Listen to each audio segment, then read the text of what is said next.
क्रांतिकारी जय भीम, जय श्री राम और नमो बुद्धाय।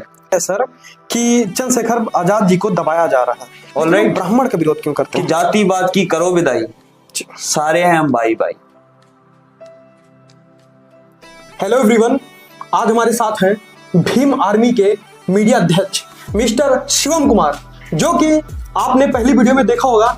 ये भीम आर्मी के साथ निष्पक्ष, बिना प्रॉफिट के और बिना लॉस के काम करते हैं और उस सेना को आगे ले जाने के लिए सतत प्रयास करते हैं। इनकी जितने शरीर में ताकत है, जितना तन मन धन में ताकत है, उस तरह उस मेहनत को कर रहे हैं उस समाज के साथ, उस टीम के साथ, जो कि ये अपने इनके जो नेता हैं चंद्रशेखर आजाद जी को अपना एक गुरु मानते हैं और डॉक्टर भीमराव अम्बेडकर जी को तो अपना मानते हैं गुरु, और ये आजाद पार्टी के साथ बहुत अच्छे से काम करते हैं। मिस्टर शिवम कुमार आज आपको बताएंगे कि कुंभ के मेले को लेके जो स्टेटमेंट चंद्रशेखर जी का रहा है, उस टॉपिक पे आपको डिटेल में बताएंगे और क्लियर करेंगे आप लोग को कि क्या डाउट है।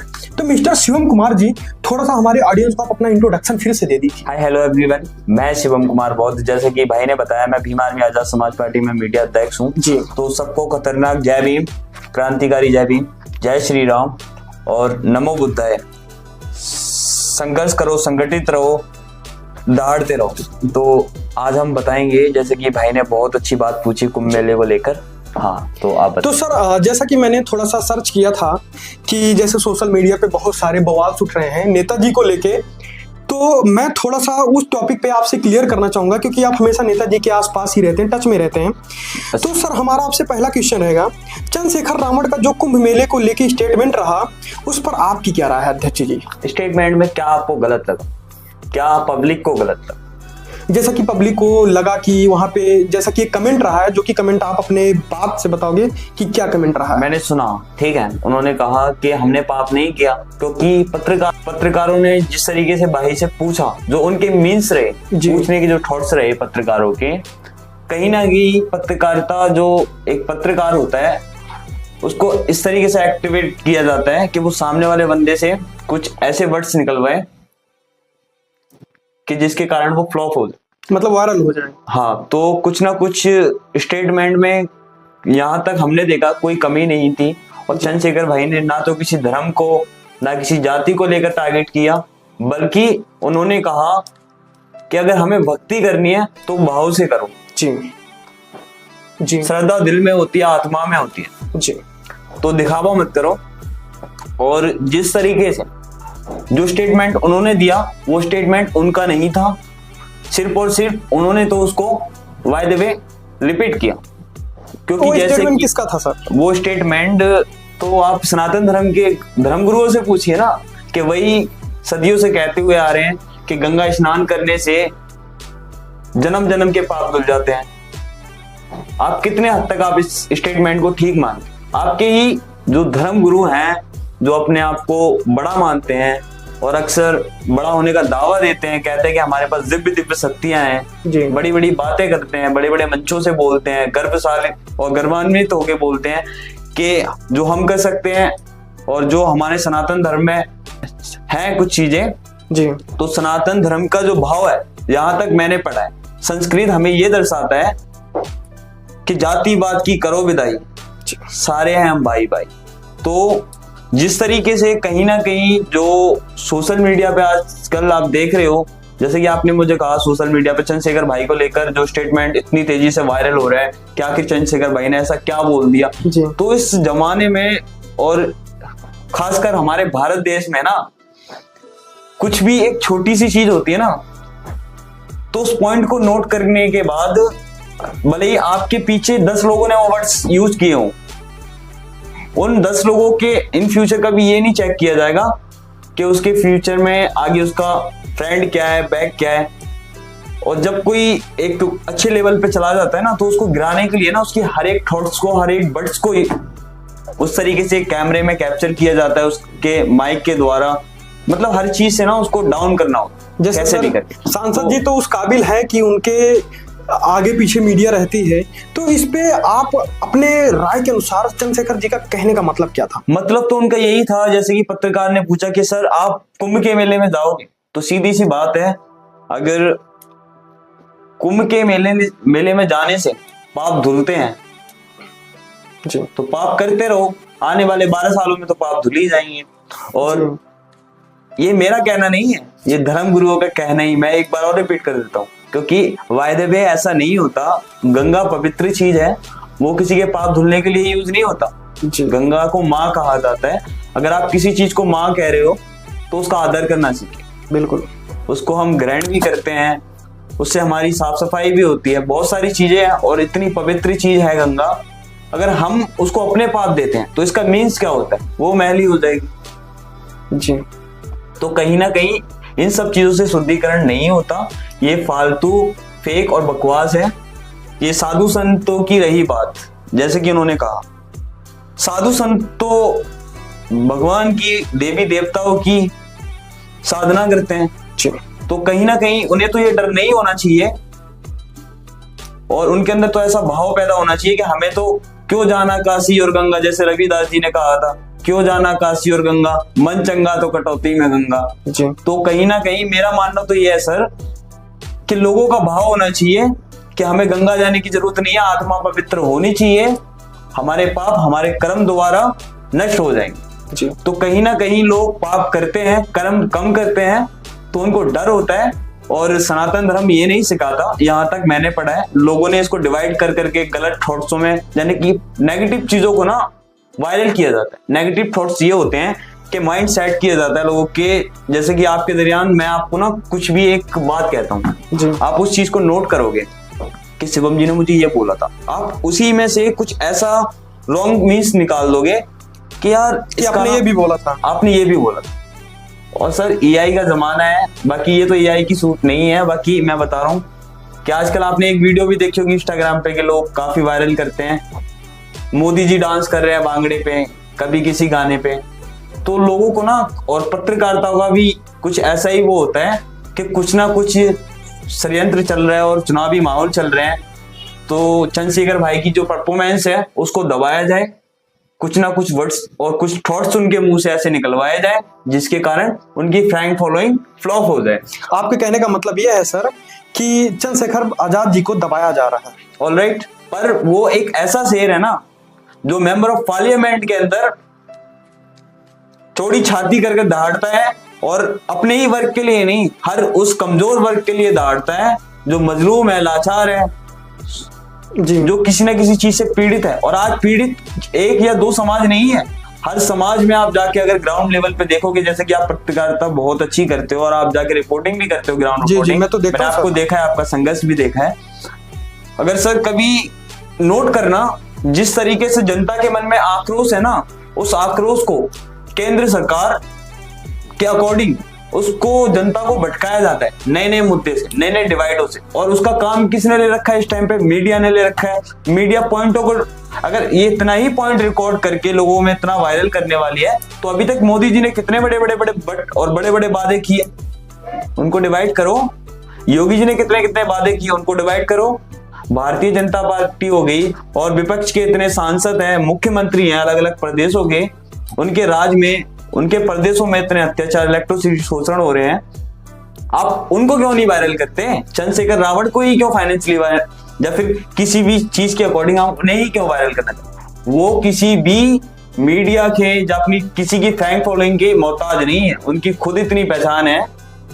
कहते हैं ना कि जिसके सर पे सर को ताज होते हैं वो कभी किसी के मोहताज नहीं होते। तो बात है सर, पब्लिक तो इतनी मासूम है बेचारी, जैसा आप उसके माइंड में सेट कर दोगे उसी तरीके से पब्लिक को सब लगता है। नेगेटिव थॉट्स को भी पॉजिटिव बना के थॉट्स, उन नेगेटिव जो थॉट्स होते हैं ना, मीडिया उस तरीके से दिखाती है कि ये पॉजिटिव है, ऐसा बोला है, ऐसा किया है, ये बंदा गलत है, बट ऐसा नहीं है। अगर आप देखोगे, जैसे कि आपने देखा होगा, जब आप यहां से यहां जाते हो ना, तो आपको बीच में कुछ लोग ऐसे भी मिलेंगे दिवाकर जी कि आपके हाथ पकड़ने वाले भी होंगे। वो हाथ पकड़ने वाले वही लोग होंगे 100 में से 5% जो आपको सपोर्ट करना चाहते हैं, पर 95% लोग वो होंगे जो आपके साथ साथ खुद वायरल होना चाहते हैं। बिल्कुल सर।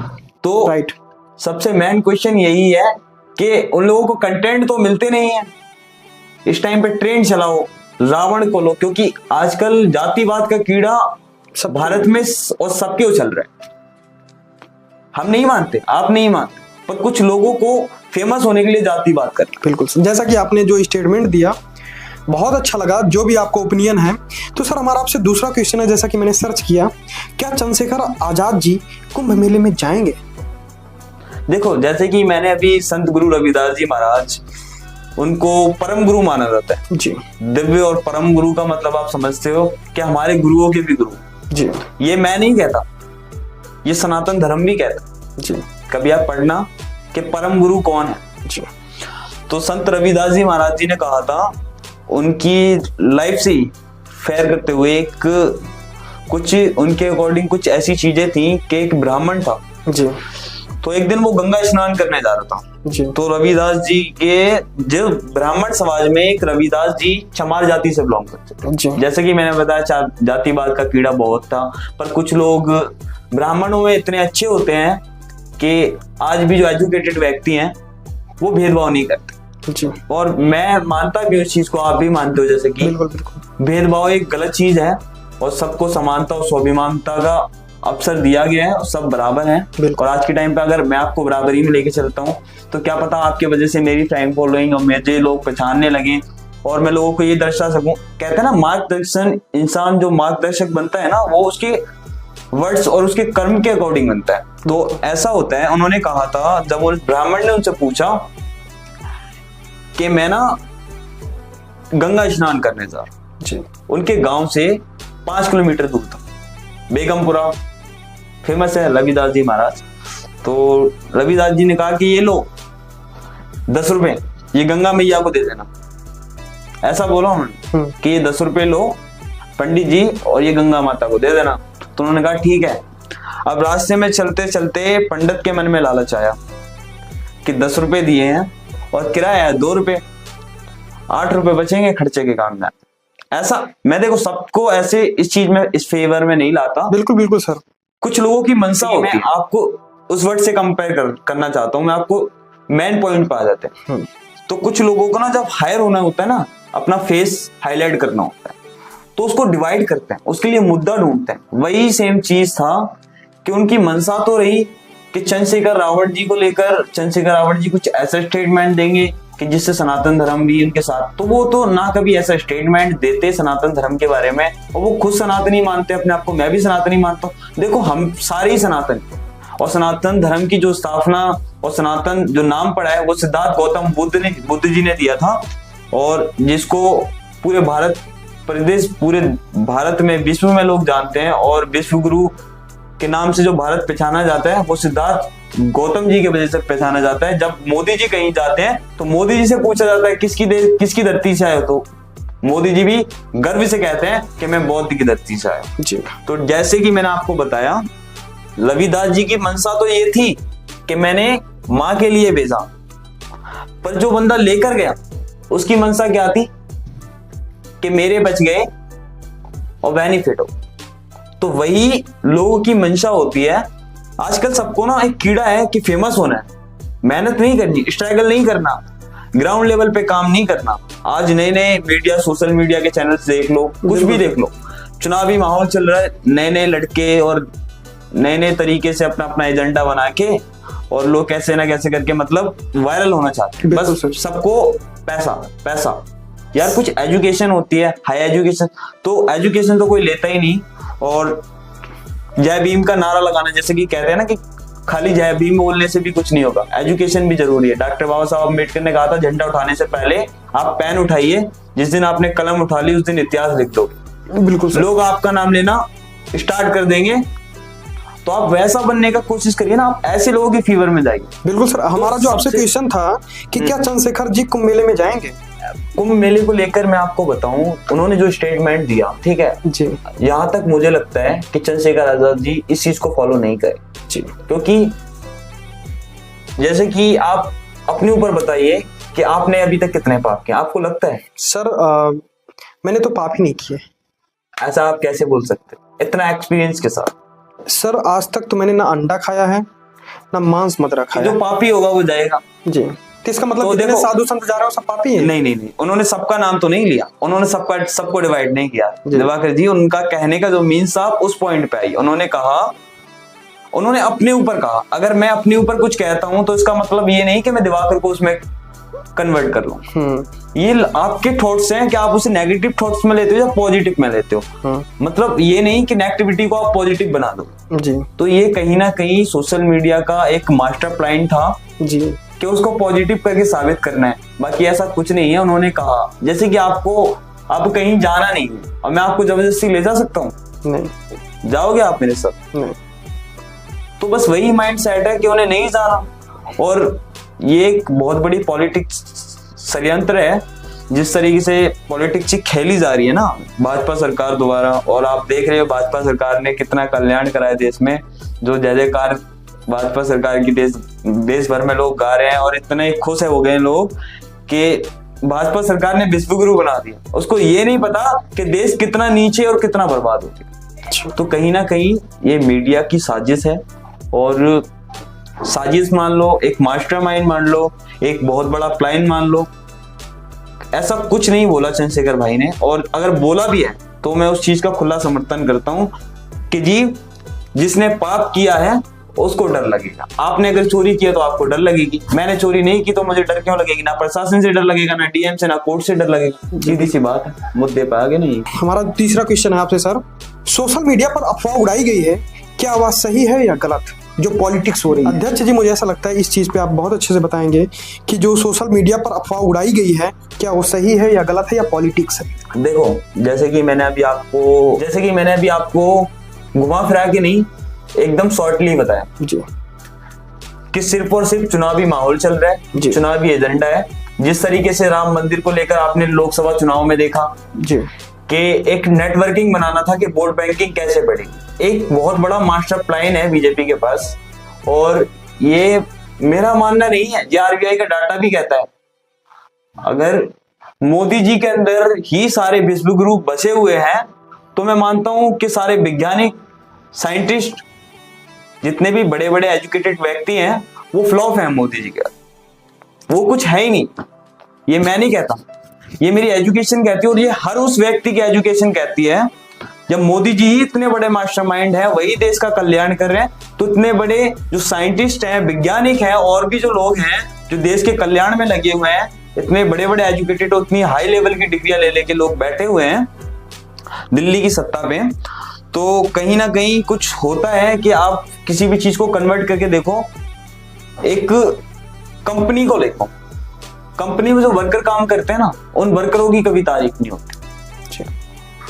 सिर्फ और सिर्फ उसके आइडल, उसके जो वो होता है ना, लोग जो उनको हैंडल करते हैं, जो हैंडल करता है, जब तो उसके मैनेजर की होगी, और जब कंपनी की होगी तो फिर उसकी ब्रांच की तारीफ हो। ठीक है, तो उसी तरीके से सिर्फ और सिर्फ मेहनत किसी और की होती है, क्रेडिट कोई और ले जाता है। तो ये सिर्फ और सिर्फ लोगों को उनके राइट्सों से भटकाना है और चुनावी एजेंडा है। और जैसे कि लोकसभा चुनाव में जो माहौल बनाया था राम मंदिर को लेकर, उन्होंने काफी अपने ही समाज में डिवाइड किया, और बहुजन समाज को अलग करने की जो प्रतिक्रिया रही भाजपा सरकार की, मैं ऐसा इसलिए ओपन करके बोल रहा हूँ भाजपा सरकार, क्योंकि यहाँ तक हमने ही नहीं, पूरे देश ने भाजपा सरकार की जो मंशा थी वो देखी है, और जो भावनाएं हैं भाजपा सरकार की, मुंह पर तो बड़े बड़े वादे पर पीठ में पीछे से छुरा भोगने वाला काम। ठीक है, तो इतने सारे बिल मेंबर ऑफ पार्लियामेंट से उन्होंने निकलवा दिए गरीबों के हक से, और इतनी, मैं आपको बता रहा हूँ 2023 से लेके 2024 से और 2025 के शुरू में ही इतनी झुग्गी झोपड़ियां तोड़ी गई हैं। उत्तर प्रदेश, उत्तराखंड, दिल्ली, आपको मैं कितने ऐसे प्रदेश बताऊं, इतने घरों को उजाड़ कर बड़े बड़े मॉल, मंदिर, मस्जिद बना दिए गए। कितने हद तक ये सही था? अगर ये सही था, या फिर भगवान आपको ये कहते हैं कि इसको हटाओ और मुझे बिठाओ, कौन सा धर्म शास्त्र ये कहता है कि इसको हटाओ और मुझे बिठाओ? ऐसा कहीं नहीं है। ये सिर्फ और सिर्फ लोगों को उनके राइटों से भटकाना और कैसे भी करके उनकी वोट बैंकिंग को अपनी तरफ खींचना है।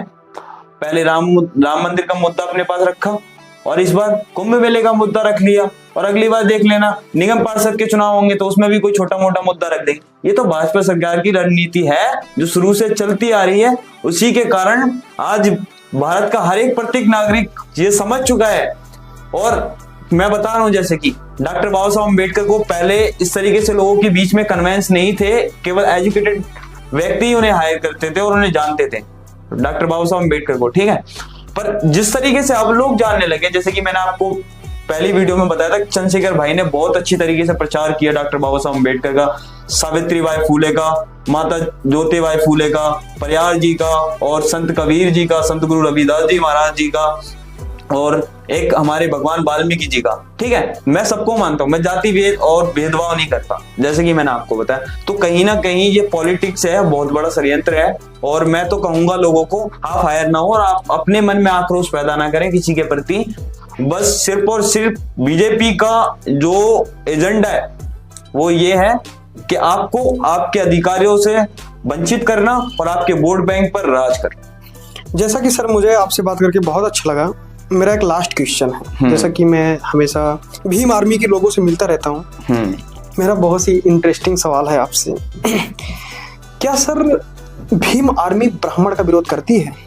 देखो मैं हर किसी जात की बात नहीं कर रहा हूँ, ओनली ब्राह्मण की बात कर रहा हूँ। आपने ब्राह्मण समाज के लिए बहुत अच्छी बात पूछी और मैं आपका बहुत धन्यवाद भी करता हूँ इस चीज के लिए कि आपने मेरे मन की बात, जो मैं कभी लाइफ में ना किसी और के प्रोडकास्ट में बोलता, वो मैंने अपने ही प्रोडकास्ट में ये बातें रखवाने के लिए, और एक बहुत अच्छी बात आपने हायर करी कि ब्राह्मण समाज ऐसा नहीं है। अगर आपको कितने हद तक ऐसा लगता है या कितने % आपको ऐसा लगता है कि डॉक्टर बाबा साहब अम्बेडकर ने ब्राह्मण समाज का विरोध किया? वंशज तो बहुत दूर की बात है, आपको मैं उनके फादर पे, क्योंकि बहुजन समाज डॉक्टर बाबा साहब अम्बेडकर को पूजनीय और सम्माननीय और एक दिव्य रूप से देखती है। उनके लिए वही एक, मैं बताता हूँ, महान देवता से भी बड़े, भगवान से भी अगर मैं कहूँ ना, उनके भगवान भी वही।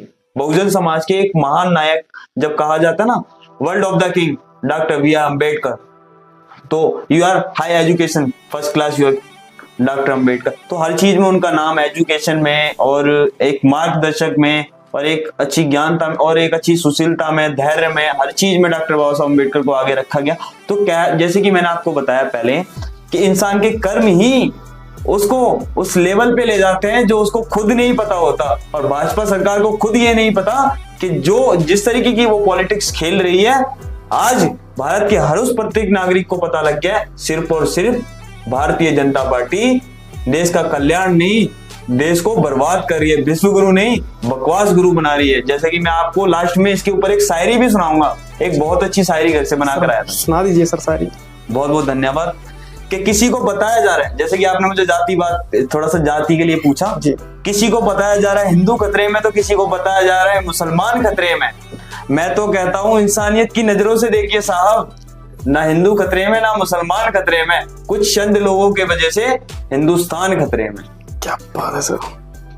ठीक है, तो जैसे कि आपने पूछा पंडित समाज को कहाँ समर्पण, देखो मैं आपको बताऊं, डॉक्टर बाबा साहब अम्बेडकर ने कभी भी किसी धर्म के प्रति, जब वो जैन धर्म, नहीं, जैसा कि बाबा जी को मैं नहीं कहना चाहूंगा, नहीं, मैं आज के मॉडर्न मैं सॉर्ट आउट कर दूंगा उससे कि मैंने बाबा साहब अम्बेडकर का नाम मैं आखिर क्यों लेता हूँ, उसकी वजह क्योंकि आप ब्राह्मण समाज से हो, पर आपने नहीं पढ़ा, अब पढ़ा भी है, काफी अच्छा पढ़ा है आप। कभी कभी मुझे लगता है कि आप डॉक्टर बाबा अम्बेडकर साहब जी को ना मुझसे अच्छे जानते हो, आप मुझसे अच्छी नॉलेज है। तो बट मैं आपको बताऊं, देखो कभी डॉक्टर बाबा साहब अम्बेडकर ने ना, कभी हम कोई चीज लिखते हैं ना, तो उन्होंने कभी किसी जाति को लेकर, धर्म को लेकर उससे कभी आक्रोश नहीं रखा। आप इसमें ना एक स्टडी कर रहे हो किसी भी चीज को लेकर, किसी भी कानून को चलाने के लिए कुछ भी आप बना रहे हो, अपने घर को चलाने के लिए कोई कानून लिख रहे हो, अपने कॉलेज को चलाने के लिए या फिर अपने ऑफिस को चलाने के लिए कुछ कानून, कुछ पालन, आप कोई बिजनेस खोल रहे हो तो उसका हायर करने के लिए आप कहोगे, आप अपने अकॉर्डिंग ही तो उसके कानून बनाओगे ना जी।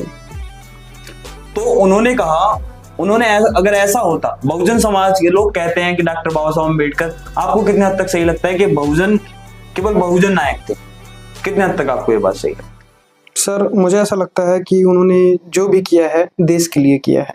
ऑलराइट, तो ये सिर्फ और सिर्फ नॉन एजुकेटेड व्यक्तियों की बातें हैं। जैसे मैंने मॉडर्न लोगों से सुना है, क्या जाटो समाज, मैंने देखा है हर एक कास्ट का तो इक्वली रखते हैं। भारतीय संविधान के अंदर प्रस्ताव है, और आप एक एजुकेटेड व्यक्ति हो तो आप उस तरीके से रहोगे, और वो डेफिनेटली वो आपको आपकी एजुकेशन ही आपको ये हायर करना सिखा देगी, बल्कि ये भारतीय संविधान नहीं सिखाएगा। आपकी एजुकेशन ही आपको सिखाएगी कि आप किस तरीके से रहो। अगर मैं बताता हूँ, मैं नॉन एजुकेटेड हूँ ना, तो मुझे कपड़ों पर कोई फर्क ही नहीं पड़ता, और मैं साफ कपड़े क्या, मैं गंदे कपड़े भी पहन के घूम लूंगा, कुछ भी करके पहन के घूम लूंगा। बिल्कुल। तो यही कहीं ना कहीं डेवलपमेंट होता है।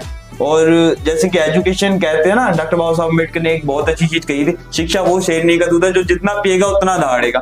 तो अब हम यहाँ आते हैं कि हम गुलाम क्यों नहीं है, बादशाह क्यों है। आज सबसे मेन चीज, पहले महिलाओं को पढ़ने तक का अधिकार नहीं था, बोलने तक का अधिकार नहीं था। आप इस चीज को कहाँ देख, आज उन महिलाओं को IAS IPS बनने का और जज बनने का, चीफ जस्टिस बनने का, और हर उस पोस्ट में वो पुरुषों के बराबर खड़ी है, तो सिर्फ और सिर्फ डॉक्टर बाबा साहब अम्बेडकर की देन है। तो ठीक है, तो आप गुलाम कहाँ हो। आप उस 19वीं सदी से आज कंपेयर करोगे तो मेरा मानना यह है कि 19वीं सदी इतना नर्क था कि गले में हांडी, पिछवाड़े पे झाड़ू, जब लोग पहन के सड़क पे घूमते थे ना, तब उन्हें अपने ऊपर गर्व नहीं, इतनी शर्म आती थी। और सिर्फ उस टाइम में ना, लोग तो हजारों थे, बहुजन समाज में उस टाइम पे भी अच्छी जनसंख्या थी, पर बोलने वाला और हायर करने वाला और उस गुलामी से बाहर निकालने वाला बहुजन समाज ही इकलौता नहीं था गुलाम। उसमें पंडित भी थे, बनिया भी थे, सिख भी थे, ईसाई भी थे। हर वो भारत का प्रत्येक नागरिक गुलाम था एजुकेटेड होने के बाद, क्योंकि उनकी मानसिकता उनके साथ नहीं थी, क्योंकि वो अंग्रेजों की इसलिए गुलाम थे।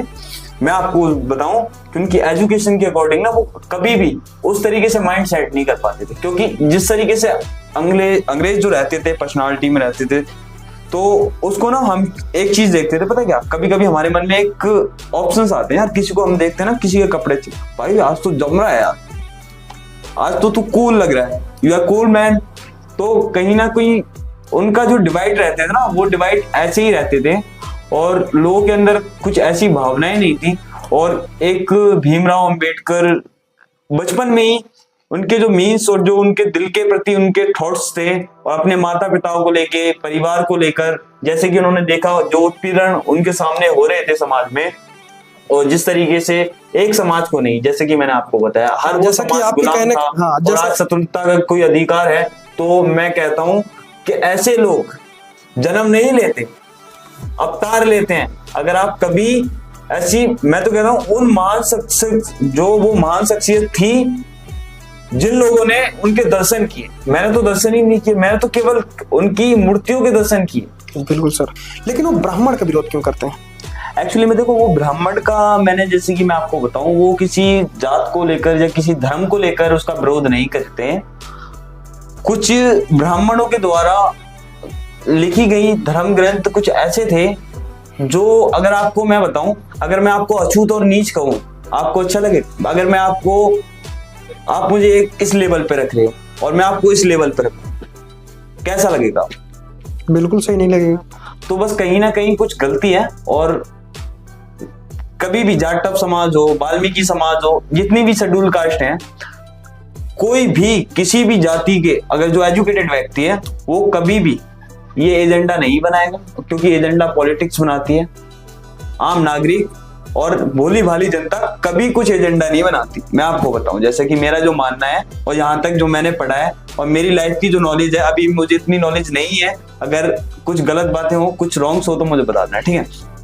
यहाँ तक मुझे लगता है कि कुछ धर्म ग्रंथ थे जिनका डॉक्टर बाबा साहब अम्बेडकर ने भी विरोध किया, और बहुजन समाज भी आज उस चीज से कहीं ना कहीं पीड़ित है, जिसके अकॉर्डिंग वो उस चीज का विरोध करता है, और ना कि वो ब्राह्मणवाद का विरोध करता। वो ब्राह्मणों का विरोध नहीं करता, वो उनके द्वारा दिए गए धर्म ग्रंथ को, जो धर्म ग्रंथ किसी को अछूत, नीच, दलित, पासी, धोबी, गडरिया, चमार, सैनी और लीचड़ गटर में उतरने के लिए मजबूर कर दे और गंदगी में उतरने के लिए मजबूर कर दे। जिस मुंह से हम अन्न का दाना ग्रहण करते हैं, अगर उसी मुंह से हम मल मूत्र ग्रहण करें तो कहां तक सही है?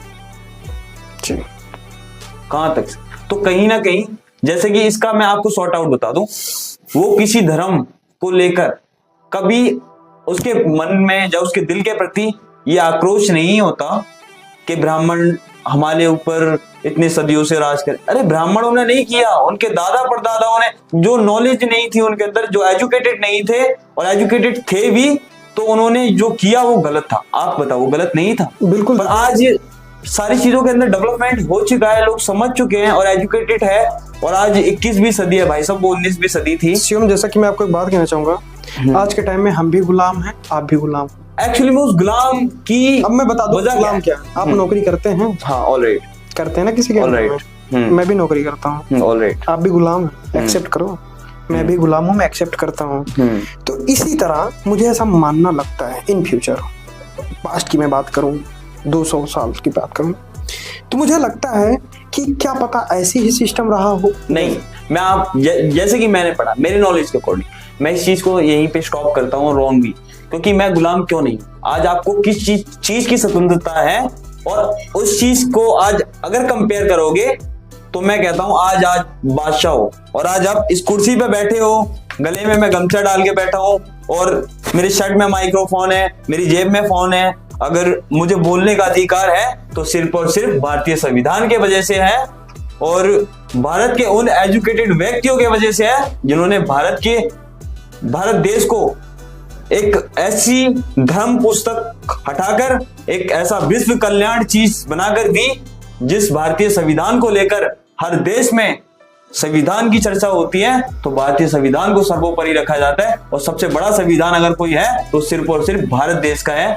और इसी ने हमें स्वतंत्रता, स्वाभिमान था और अभिमान था, गर्व और भाव से बोलने का अधिकार अगर किसी ने दिया है तो सिर्फ और सिर्फ भारतीय संविधान ने दिया है। और मैं आपको आज बता दूं, जैसे कि आपने कहा हम गुलाम क्यों नहीं है, हम गुलाम इसलिए नहीं है, पहले का जो टाइम था, अंग्रेजों की जब गुलामी थी तो उस टाइम पे जो आज आप कोट पैंट पहन के बैठे हो ना जी, तो अगर आप संस्कृत पढ़ोगे तो संस्कृत में तो कुछ धर्म के ठेकेदारों ने ऐसा भी लिख रखा है कि पतलून और कुर्ता पहनो, लुंगी और कुर्ता पहनो। आपको कितने हद तक लगता है कि लुंगी और कुर्ता पहनकर आप आईएएस की एग्जाम देने जाओगे, आईपीएस के एग्जाम देने जाओगे? एक चीज सोचो, आपके माइंड में कितनी चीजें सेट हो सकती, एजुकेशन हो जाएगी, नौकरी हो जाएगी, या फिर इतनी हाई लेवल नहीं हो सकती।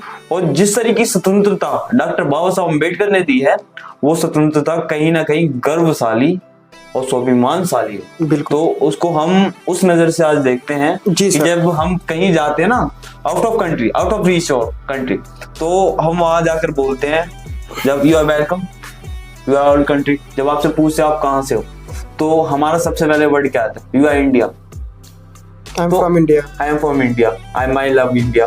तो इंडिया बोलने के बाद काफी लोगों का जो मीन्स होता है, पढ़े लिखे लोग होते हैं, जब हमारे देश के बड़े बड़े उद्योगपति और बड़े बड़े बिजनेसमैन जब जाते हैं और जब कोई उन्हें मीटिंग अटेंड करनी होती है तो सबसे पहले जो अच्छे थॉट्स और जो अच्छी प्रेरणा लेते हैं और जो उनको एक अच्छा मार्गदर्शक के रूप में देखते हैं, वो कहते हैं डॉक्टर बाबा साहब अम्बेडकर जी के बारे में। कि शिवम, कुंभ मेले को लेके बात हो गई, तो चंद्रशेखर जी जा रहे हैं कि नहीं जाएंगे, ये हाँ या ना में आप जवाब दे। देखो नहीं जाएंगे। मेरा यहाँ तक जो मानना है, चंद्रशेखर रावण, तो रावण का एक मानना था, रावण, मैं उसी रावण की बात कर रहा हूँ जो सतयुग में था, और कलयुग के रावण तो हमारे भैया हैं। पर मैं उनसे कंपैरिजन नहीं करता, कंपैरिजन इसलिए नहीं करता क्योंकि वो एक अलग दिव्य शक्ति थी और जैसा जो भी रहा लोगों का मानना भी है। तो देखो, जिस तरीके से कहते हैं ना कि जो समाज का उद्धार करता है, सर मैं आपसे हाँ या ना में चाहता हूं। जैसे कि कोई समाज का उद्धार कर रहा है तो उसका श्रेष्ठशाली और उसकी भावनाएं कुछ अलग होती हैं। उसका अभी चंद्रशेखर भाई का जो फोकस है वो अपने समाज को लेकर है, अपने समाज पे रिलेटेड है, ना कि उन्हें तीर्थ यात्राओं पे, ना कुंभ मेलाओं पे। और भी बहुत सारी चीजें ऐसी आएंगी जो मुझे लगता है कि इन सब चीजों को एक्सेप्ट नहीं करें। कब तक नहीं करें उसकी वजह मैं बताऊं। ऐसा मैं उनकी इन फ्यूचर नहीं बोल सकता कि क्योंकि इन फ्यूचर तो मैं अपनी भी गारंटी नहीं दे सकता। मैं तो कहता हूं मैं मोदी जी का समर्थन करता। अगर मोदी जी इस देश के एजुकेशन सिस्टम पर और इस देश की बढ़ती इस जनसंख्या पर और जिस तरीके से लोग बेरोजगार हैं, बहुत सारी ऐसी चीजें हैं मोदी जी की जो रॉन्ग, मैं आप कुछ बोलना नहीं चाहता। जैसे कि भाजपा सरकार जितनी निकम्मी है, चंद्रशेखर आजाद जी उस दिन तीरथ कर लेंगे उनको, जो उनका मानना है कि जिस दिन मेरा समाज बराबरी पे आ जाएगा और अपने अधिकार को। बराबरी पे है सर? नहीं है बराबरी। अभी बराबरी पे क्यों नहीं है उसकी वजह मैं आपको बताऊं। क्योंकि 50% लोगों को पता है, कोशिश करते हैं पर डरते हैं। जैसे कि आपने रिपोर्टिंग में देखा होगा, कभी कभी आप रिपोर्टिंग करने जाते हो तो कुछ लोगों को नॉलेज होने के बाद भी ना तो कैमरे में नहीं आते, वो कैमरे में नहीं आना चाहते। उसकी वजह क्या? भाजपा सरकार का डर कहोगे आप? सर शेर पैदा होते हैं, बनाए नहीं जाते हैं। ऑलराइट, ठीक है। तो जो ऑन कैमरा नहीं आते हैं वो तो समझ लो वही आम आदमी है, और जो ऑन कैमरा आके दहाड़ते हैं वो आप जैसे लोग हैं। नहीं देखो, मैं तो इसलिए कहता हूँ, मैं बता दूं कि शेर पैदा होते हैं, बनाए नहीं Actually जाते। में देखो, और मैं एक बात और क्लियर करता हूँ शिवम जी, जैसा कि आपसे मुझे मिलके जो लगा, आप में क्वालिटी है शेर वाली। एक्चुअली में पता है क्या, क्वालिटी और ये सब चीजें तो है, मैं मानता हूँ यहाँ तक है कि हमारे जो देश के युवा है ना, मैं जैसे कि आपने देखा होगा, मैं कभी किसी धर्म या जात की बात, चंद्रशेखर जी के बारे में 2 लाइन क्या बोलना चाहते हो आप? 2 लाइन तो यही बोलूंगा कि भाई को चुनावी माहौल चल रहा है और जिस तरीके से भाई अभी काम कर रहे हैं बहुत अच्छा परफॉर्मेंस पाएंगे। और अयोध्या में भी काफी हमारे साथी हैं भीम आर्मी के, उन्होंने दर्शाया कि काफी अच्छा स्ट्रगल चल रहा है। तो मैं अभी परसेंट के हिसाब से मीडिया में ओपनली कुछ नहीं बोलूंगा, बाकी आने वाला जो समय है वो बहुत अच्छा रहेगा। क्या आपको लगता है कि आने वाला समय चंद्रशेखर रावण जी का रहेगा? चंद्रशेखर रावण जी का नहीं, चंद्रशेखर रावण जी अपने लिए कभी नहीं बोलते। चंद्रशेखर रावण जी का जो ओपिनियन रहता है वो सिर्फ और सिर्फ समाज के लिए, और वो सिर्फ एक समाज के लिए नहीं, सबकी समानता और स्वाभिमान। क्योंकि मैं उन्हें मार्गदर्शक क्यों कहता हूँ, मैंने फर्स्ट नंबर अंबेडकर जी और सेकंड नंबर चंद्रशेखर रावण जी, तो कुछ सोच समझ के, जैसे कि आपने मुझे शेर में डिवाइड कर दिया, तो मैंने कुछ सोच समझ के ही इन दोनों को डिवाइड किया ना। ऐसा नहीं है जो फाइनेंशियली अपने लिए सोचते हैं या फिर किसी भी अकॉर्डिंग वो अपने बेनिफिट के लिए सोचते हैं, वो लोग फ्लॉप होते हैं मेरी नजर। आप सामने वाले के लिए सोचो कि इसका भला मैं कैसे कर पाऊँ। तो इसका मतलब कहीं ना कहीं चंद्रशेखर रावण जी ये सोचते हैं कि मैं इनका उद्धार कैसे कर पाऊंगा। जो दबे कुचले लोग हैं, जिनको कभी हेलीकॉप्टर में, हवाई जहाज में बैठने का मौका नहीं मिला, जिन्होंने बाहर से और आसमान में उड़ता हुआ देखा, कभी इनका ये सपना पूरा होगा भी होगा। और मैं आपसे बस उनका बस यही मानना है, और वो इसी राइट्स पे देश को ले जाने के लिए है। और कहीं ना कहीं उनकी नॉलेज भी यही कहती है कि हम सबको एक समान करते हैं। वो अम्बेडकर साहब की जो सपना है ना, जो dream, father of constitution doctor B R Ambedkar, उनका जो ड्रीम है उसके कहीं ना कहीं उस मतलब को उनको लेकर प्रचार फॉलो करें। चलो, तो आप लास्ट में बता दीजिए, चंद्रशेखर आजाद जी जाएंगे कि नहीं? नहीं जाएंगे? नो, पक्का? यहां तक मुझे चलो, अपने बहुजन समाज पे गर्व के साथ मैं इस चीज को ओपनली ऑन कैमरा बोल रहा हूं। अगर मेरे बहुजन समाज का हर वो एक प्रत्येक नागरिक कुछ कमेंट करता है तो उसको निभाता भी है बखूबी तरीके से।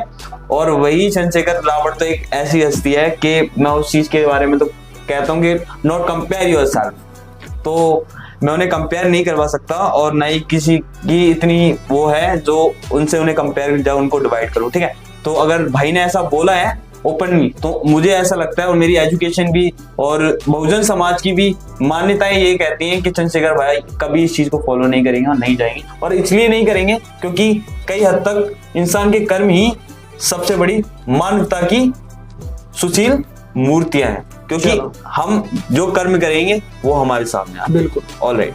चलो 2 बातें मैं और बोल देना चाहूंगा। जैसा कि भाई ने जो भी स्टेटमेंट दिए हैं ऑन कैमरा, आप लोग को बताए हैं कि आजाद जी के टच में हमेशा रहते हैं, जैसा कि मेरे साथ भी आप रहते हैं। सर एक्चुअली में देखो, मैंने क्या कहा आपको, मैं अपने यूट्यूबर्स फैन फॉलोइंग बढ़ाने के लिए काम नहीं कर रहा और ऐसे कंटेंट नहीं बना। अगर ऐसे कंटेंट बनाने होते ना तो चंद्रशेखर आजाद जी के और मैं टीम में काफी टाइम से जुड़ा हुआ हूँ, तो काफी टाइम पे मैं वायरल हो चुका होता। और मुझे वायरल होने का इतना शौक नहीं है, मैं अपने समाज को सपोर्ट दे रहा हूँ। और कहीं ना कहीं सपोर्ट तो एक बहुत बड़ी बात होती है। सॉरी, मैं अपने समाज को साथ लेकर चलने की कोशिश कर रहा हूँ। कोशिश में हूँ कि मेरा समाज, जो मुझे और जो लोग हैं जो मुझसे छोटे हैं और जो काफी बड़े भी हैं, हाई एजुकेशन पर्सन भी हैं, जो अपने आप को छोटा समझते हैं ना, उनको मैं साथ में लेकर चलूं। जैसा कि मतलब आगे बढ़ाने का प्रयास कर रहे हैं। बहुत अच्छा आदमी है। और जैसा कि मैं बता दूं, भीम आर्मी के साथ ये काम करते हैं। जैसा कि इनसे हमारी भी मुलाकात बहुत अच्छे लेवल पे हुई है, बहुत अच्छे साथ हम बैठ के साथ में रहना खाना सब साथ में ही है। तो जैसा कि मैं बता दूं कि जो भी स्टेटमेंट रहा है, आप लोग कमेंट करिएगा और बताइएगा अपनी प्रतिक्रिया देते हुए। बिल्कुल, साक्षात कमेंट में डॉक्टर अंबेडकर साहब जी के लिए, सावित्रीबाई और माता ज्योतिबाई फूले के लिए, जो शिक्षा की सबसे बड़ी देवी महान मूर्ति मानी जाती है, उनके लिए भर के कमेंट में जय भीम ठोक देना। बिल्कुल। और जैसा आपका विचार हो, आप कमेंट करिएगा और मैं आपको आप बताना कहां तक मैं रॉन्ग था, कहां तक मैं राइट था, और जो ओपिनियन मैंने on camera advocate Chandrashekhar Azad ji के लिए जो ओपिनियंस मैंने रखे अपने दर्शकों के सामने और अपने बहुजन समाज के सामने और मेरे हर श्रेष्ठ समाज के सामने, जो डॉक्टर बाबा साहब अम्बेडकर को इस भारत देश का परम पिता समझता है, तो आप कहां तक मेरी बातों को फॉलो करते हैं? आप अपने कमेंट में अपनी प्रतिक्रिया जरूर दें और हमारे चैनल को जरूर सब्सक्राइब करें और हमें सपोर्ट करना ना भूलें, जिससे कि हमारी आने वाले नेक्स्ट कंटेंट भी आपके पास जरूर पहुंचे। बेल आइकन को भी प्रेस करना ना भूलें। बिल्कुल। Thank you so much Shivam, show में आने के लिए।